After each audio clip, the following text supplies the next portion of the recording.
नमस्कार, मेरा नाम डॉक्टर सतीश कौल है और मैं senior director internal medicine fMRI Fortis Gurgaon में काम करता हूं।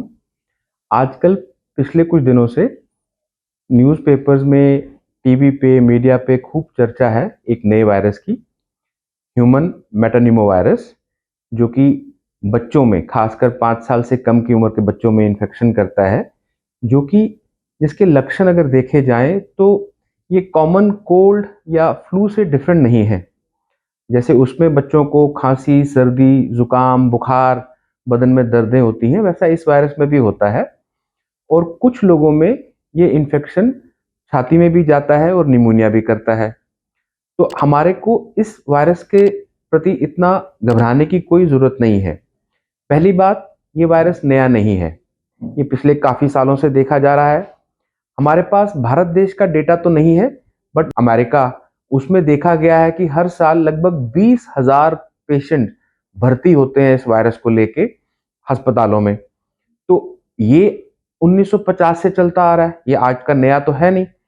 अब पिछले कुछ दिनों में चाइना में अचानक इसका एपिडेमिक आया है।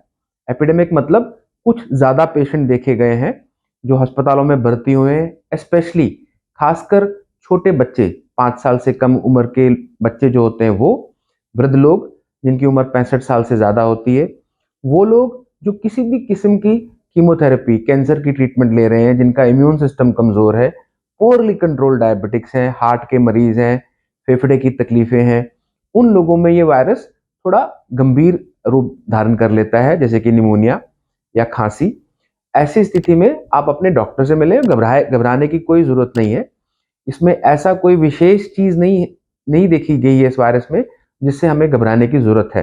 हाँ, एक बात ज़रूर है, इस वैक्सीन, जो इस वायरस के लिए कोई वैक्सीन अभी तक है नहीं हमारे पास, और कोई डायरेक्ट एंटीवायरल दवाई भी नहीं है। तो ट्रीटमेंट जनरली जैसे हम फ्लू का ट्रीटमेंट करते हैं वैसा ही ट्रीटमेंट है। पेशेंट की पानी की मात्रा की कमी नहीं होनी चाहिए, और जो खांसी वगैरह होती है, बुखार वगैरह होता है, उसके लिए जो डॉक्टर रूटीन दवाइयाँ देते हैं खांसी कंट्रोल करने के लिए, नेबुलाइजेशन वगैरह देते हैं, उसी का लेना चाहिए। घबराने की कोई ज़रूरत नहीं है।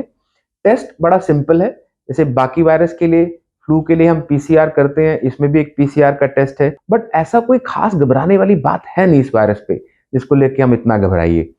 तो आप सबको जो मैसेज मैं देना चाहता हूँ वो ये है कि ये वायरस नया वायरस नहीं है, ये पहले से देखा गया है। इस वायरस से कॉमन खांसी, जुकाम, बुखार होता है। कुछ लोगों में, खासकर जिनकी उम्र छोटी है, 5 साल से कम या 65 साल से ज़्यादा, उनमें थोड़ा गंभीर इन्फेक्शन हो सकता है। और इस वायरस का कोई ट्रीटमेंट या कोई वैक्सीन नहीं है। जो जनरल ट्रीटमेंट बाकी फ्लू में दिया जाता है, वही ट्रीटमेंट इसके लिए भी दिया जाता है। धन्यवाद।